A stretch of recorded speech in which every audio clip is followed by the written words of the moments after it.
Assalamualaikum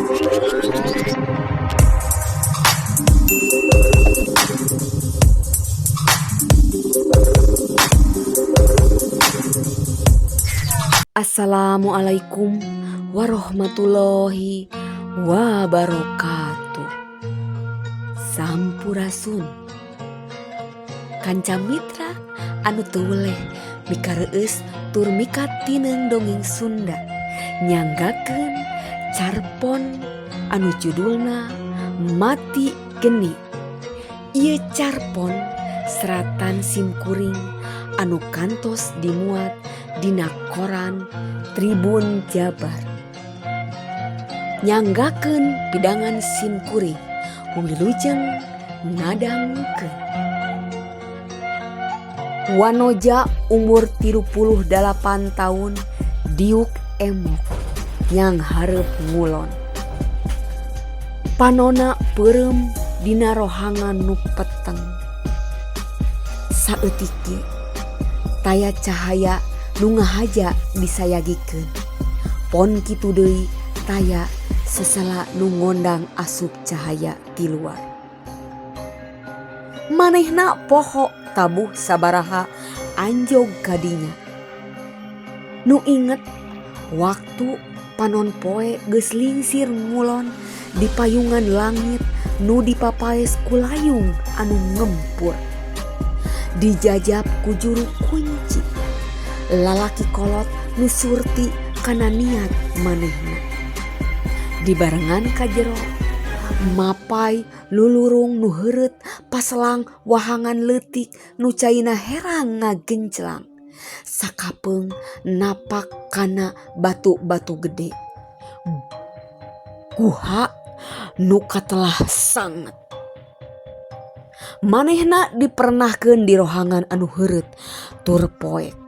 Nyorangan, nyepen, diri sumerah, kapeurih hate nu mawa tekad pikeun ngalakona nu mampu ngarobah kaayaan.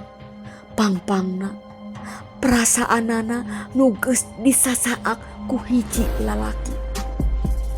Saheulaanan ngolebat waruga nu bimbanda rupa kasep. Umurna 8 tahun leuwih ngora ti manehna. Nu kungsi mere poe nu estuning endah dina beungkeutan cinta nu dilarang. Dua waruga nalikeun hate nunda harepan mangsa kahareup. Poho di kaera diri masing-masing geus kacangcan tikah jeung pasanganana tur dikersakeun baroga turunan. Cinta buta tea meureun. Cinta anu ngahalalkeun sagala cara. Teuleum dina lamokot dosa. Hiji poe nu teu dipiharep si lalaki megatkeun asih. Ninggalkeun teu mere lolongkrang si wanoja ngeceskeun naon nu jadi kapanasaran. Samemehna baris mungkas lalakon hirup jeung nu salila ieu maturan sabage pasangan nu sah. Lalaki kitu mah kudu digawean. Ceuk hiji sora tanpa raga. Geus jinak teu mere kasempetan deui, malah mingkin ngajauhan leuwih masket jeung pamajikanana. Tembal si wanoja bari nahan hatena anu peurih.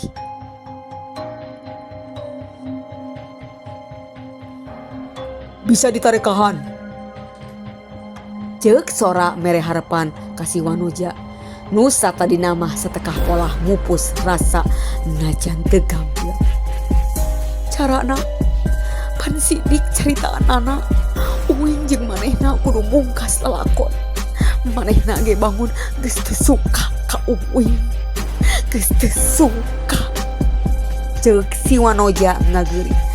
Perih hatena lain memeusan si lalaki. Jalir janji teu saperti waktu aya kahayang.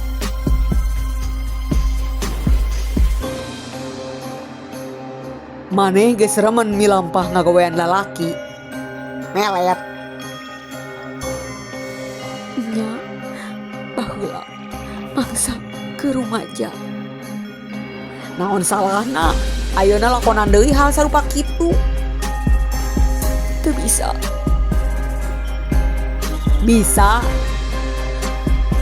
meruhkeun ihsan, nalukeun hatena. Leuwih ti kitu mun perlu sinang kelo sakalian tah lalaki. Sora-sora ngadoja unggal usik saban renghap. Si Wanoja teu walakaya, salaki tinggal salaki, anak teu kapalire. Jero pikir ngan aya si lalaki, hayang meruhkeun deui, hayang nalukeun, lain ku kagelisan deui, tapi ngaliwatan alam gaib. Cur mancur cahya ngempur, murug ngupiar ka diri awaking. Waking saja tining manusia, nuluhur kakuku, nu handap rineksa kawaksa. Dikatuhu buyut lipur, dikenca sang seda renyep, nyurup miraga sukma, kana jiwa pangawada kula. Biwir si Wanoja nu ngaran Emi, kunyam-kunyam tapi tekedal sorak. Mapatkeun mantra sabalikan, 2 balikan, 3 balikan, sababaraha balikan. Diukna angger emok teu ngeser, panona angger peureum, pikiranana museur. Nuting kolebat satekah polah disingkahan, beki ka tembok nu ngalebat, beki darea mapatkeun mantra. Sajam, 2 jam, 3 jam, sapoe saputing rengse. Kalakon, Emi beki suhud, nu dipikahayangna baris laksana. Kitu nu jadi udaganana. Ihsan si lalaki nu ngaraheutan manahna baris ka usik deui jiwana, kapengpeongan, kabungbulengan, kaedanan, kagegelowan, menta balik deui ngajak hirup babarengan. Geus disawang, geus dicipta-cipta ku Emi. Sora cai ti wahangan leutik nu ngamalir di jero guha mawa pangaruh tingtrim kana pipikiran Emi.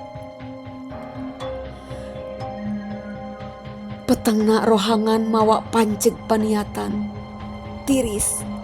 Aduh, geus teu dirasa jeung teu karasa. Mantra didawamkeun deui mantra didawamkeun. Unggal mantra kalisankeun, najan teu kareuneu kedal sora, nambah keyakinan hate. Ihsan usik, ihsan usik, ihsan usik. Inget ka Emi. Panon Emi peureum, bibirna nu beureum, kunyam teureureuk, taya kacape. Pakaian nu meulit awak sampayeunana teu dirasa najan cibruk kesan jeung cai wahangan pacampu. Ayeuna mah awakna cengkat tapi panona masih rapet. Sukuna ngalengkah lalaunan, mapai rohangan. Dampah suku ancrup kana wahangan leutik. Emi diuk emok di dinya. Dina baseuhna cai wahangan nu ngamalir sapanjang guha nu sangat kacida. Pakaianana lesot, wanci janari gede pamungkas. Brai, panon poe ngabagiakeun Emi waktu geus aya dina lawang guha. 3 poe 3 peuting geus kasorang. Teu dahar, teu nginum, teu sare jeung teu nyora. Juru kunci hidang ngabagiakeun dina lawang. Ngasongkeun nyiru, nu di luhurna aya piring eusi sangu bodas campur ketan. Digigirna salumur ciherang. Dipapaes ku kembang 7 rupa. Teu loba nu dicaturkeun ku juru kunci. Iwal ti Emi baris nyorang lalampahan dina waktu nu matak ngabagjakeun. Hate Emi tingtrim liwat saking manah bersih rereged leungit. Ninggalkeun guha nu aya di muara lebah laut kidul. Nu ngolebat dina saban renghap samemehna. Nu kumalangkang dina kongkolak panon salila ieu. Sirna sapada harita. Ihsan sirna perih ilang kakuciwa dadas hatena bet kumejot hayang gerapa amprok jonghok jeung salakina rek mentah hampura tina dosa teu kuat hayang geura ngagalentoran anak-anakna nu kungsi teu kapalire. Geus pancet baris jadi pamajikan nu soleh satia tur jadi indung nu payus dikugu dina rengkak parit pola. Imahna suwung pantona rekep ret panon Emi ngareret kanu keur ngagoler dina bale. Tarangna kerung nitenan waruga nu kungsi di pikawano dedegan lalaki nu kasep nu pakeanana teu weleh pikaresepeun Wanuja nyata geus robah. Teu jauh jeung tukang jajaluk kawas jalma oah nu geus lila kagegeloan ku bebenena. Ihsan gelo tak Emi sapada harita ngabiri gidi. Hatur nuhun. Mugia tiasa janten pangbeberah mana. Wassalamualaikum warahmatullahi wabarakatuh.